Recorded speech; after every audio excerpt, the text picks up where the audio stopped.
آپ کہیں گے عورتوں کو اگر ہم گھر میں بٹھائیں تو ہماری اکانومی سفر کرے گی، آدھی ہماری جو ہے لیبر وہ کام نہیں کرے گی۔ میں نے کہا where there's a will there's a way۔ Cottage industry کا انتظام کرو، نمبر 1، گھروں میں بیٹھ کر کام کریں۔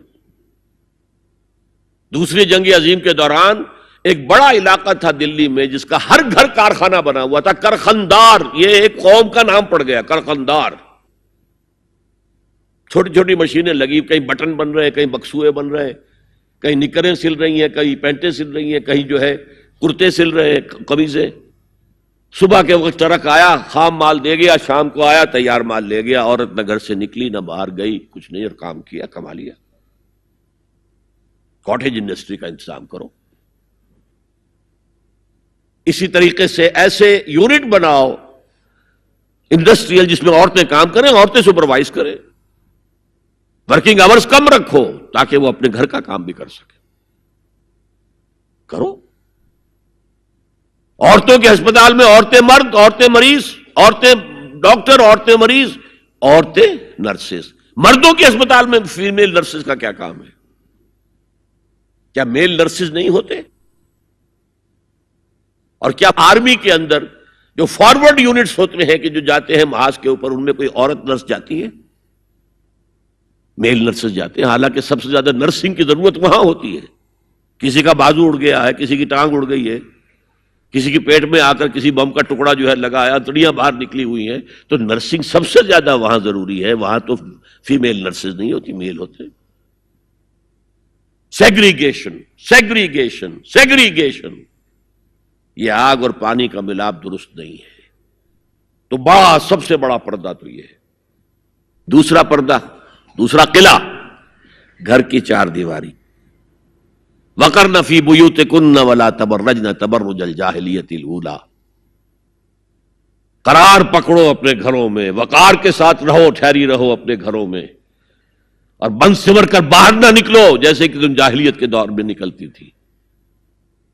اس کو ہمارے ماڈرن لوگ کہہ دیتے ہیں یہ تو صرف ازواج مطہرات کے لیے تھا، اس سے بڑی جہالت کوئی نہیں ہو سکتی۔ دیکھیے ایک نکتہ، یہ شاید پہلے کبھی آپ کے ذہن میں نہ آیا ہو، ازواج مطہرات سے خاص کیوں خطاب کیا گیا؟ اس کی وجہ ہے اسی سورہ احزاب میں جس میں یہ مضمون آیا ہے وَقَرْنَ فِي بُيُوتِكُنَّ وَلَا تَبَرَّجْنَ تَبَرُّجَ الْجَاهِلِيَّةِ الْأُولَىٰ، اسی میں آیت آئی ہے لَقَدْ كَانَ لَكُمْ فِي رَسُولِ اللَّهِ أُسْوَةٌ حَسَنَةٌ۔ مسلمانوں تمہارے لیے اللہ کے رسول کی شخصیت کے اندر ایک نہایت عمدہ نمونہ ہے، اور یہ معجزہ ہے۔ مردوں کی ہر حیثیت کے لیے اسوہ ہے محمد صلی اللہ علیہ وسلم۔ امام کے لیے آپ کا اسوہ ہے کہ نہیں؟ مسجد نبوی کے امام تھے کہ نہیں؟ مبلغ کے لیے ہے کہ نہیں؟ سب سے بڑا کام تو آپ کا تبلیغی تھا۔ مزکی اور مربی کے لیے ہے کہ نہیں؟ باپ کے لیے ہے یا نہیں؟ شوہر کے لیے ہے یا نہیں؟ سپہ سالار کے لیے ہے یا نہیں؟ قاضی القضات کے لیے ہے یا نہیں؟ مرد کی ہر حیثیت کے لیے اسوہ ہے۔ آخر عورت کی نسوانی زندگی کے لیے تو حضور نسواں نہیں بن سکتے، یہ خلا ہے۔ مرد کے لیے کامل اسوہ، عورت کے لیے بھی اسوہ، لیکن اس کی خاص نسوانی زندگی کے لیے اسوہ نہیں۔ اس خلا کو پر کیا ازواج مطہرات سے۔ لستن کاحد من النساء، اے محمد کی بیوی تم عام عورتوں کے مانند نہیں ہو۔ پھر جو احکام دیے گئے ہیں وہ سب کے لیے ہیں، لیکن اس میں چیریٹی بگنز ایٹ ہوم، گھر سے شروع کرو۔ سب سے پہلے خواتین، حضور کی بیویاں جو ہے وہ مخاطب ہیں۔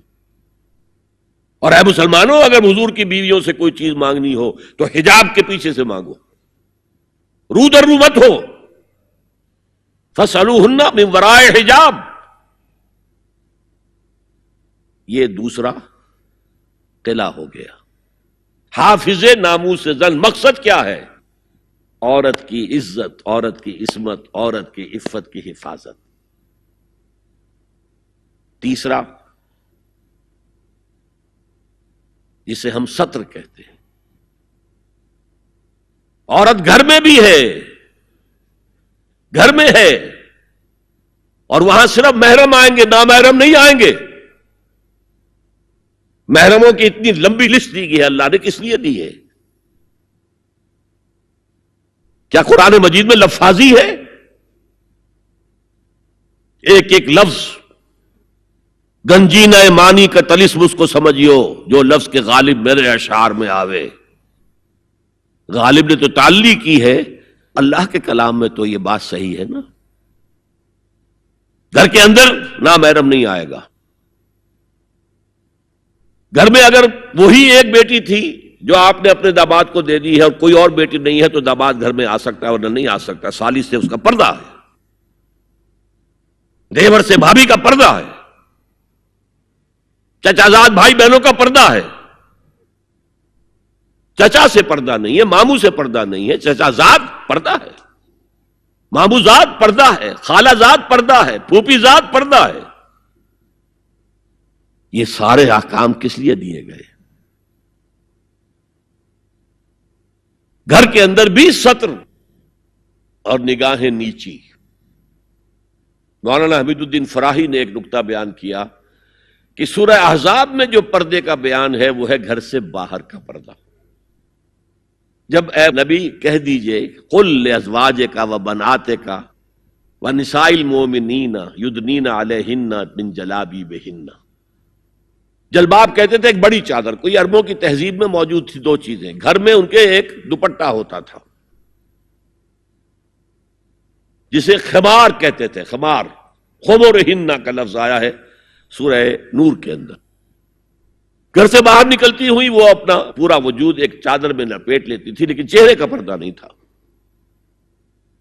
اب فرمایا گیا اے نبی اپنی بیویوں سے اور اپنی بیٹیوں سے اور اہل ایمان کی بیویوں سے. اب بات آگے بڑھ رہی ہے، اہل ایمان کی بیویاں شامل ہو گئی اس لیے کہ تو ساری بات ہی ازواج مطہرات سے جو ہو رہی ہے اس لیے ہو رہی ہے کہ وہ اسوہ بنے مسلمان خواتین کے لیے. ان سے کہہ دیجئے وہ اپنی چادروں کے پلو لٹکا لیا کریں. یہ جو گھونگھٹ کا تصور بعد میں ہوا ہے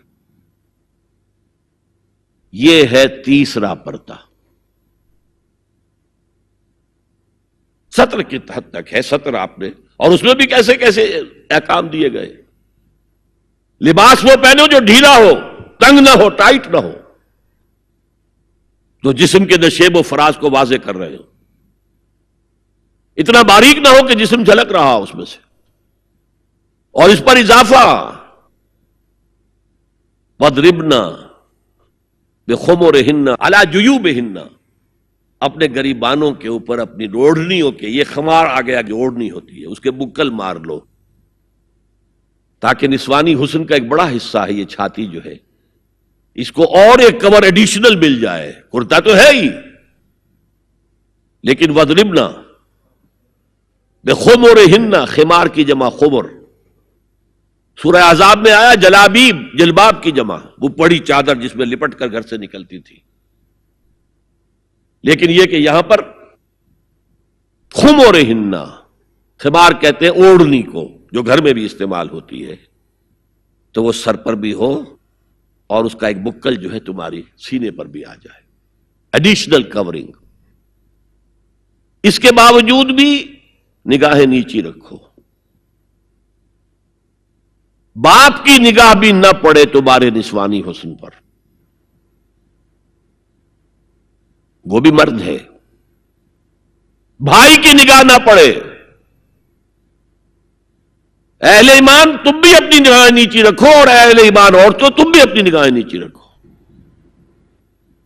اور آج انسسٹ جو ہے، باپ کا بیٹی سے ملوث ہو جانا اور بیٹے سے ماں کا ملوث ہو جانا اور بہنوں اور بھائیوں کے درمیان، یہ اس قدر پھیل چکا ہے. امریکہ کے اندر وہاں سب سے مہنگے ڈاکٹر جو ہے وہ سائیکیٹرسٹ ہیں، سب سے مہنگی دوائیاں جو ہیں وہ دماغ امراضی کی ہیں. اور وہ سائیکیٹرسٹ کہتے ہیں کہ انسسٹ جو ہے، حرام رشتوں کے اندر جو ہے اگر زنا کا معاملہ ہو رہا ہو تو یہ سب سے بڑا سبب ہے دماغی امراض کا اس معاشرے کے اندر. فطرت کے خلاف جو کام ہوتا ہے، طبیعت یہ بات تو کرتی ہے نا، شوق تو ہوتا ہے، پھر دماغی توازن کھو بیٹھتے ہیں. یہ ہے 3 پردے ہیں مسلمان عورت کے، جس کو آج بالکل ختم کرنے پر مغرب تلا ہوا ہے، اس لیے کہ کسی بلی کی دم کٹ جائے تو وہ چاہے گی کہ سب کی کٹ جائے۔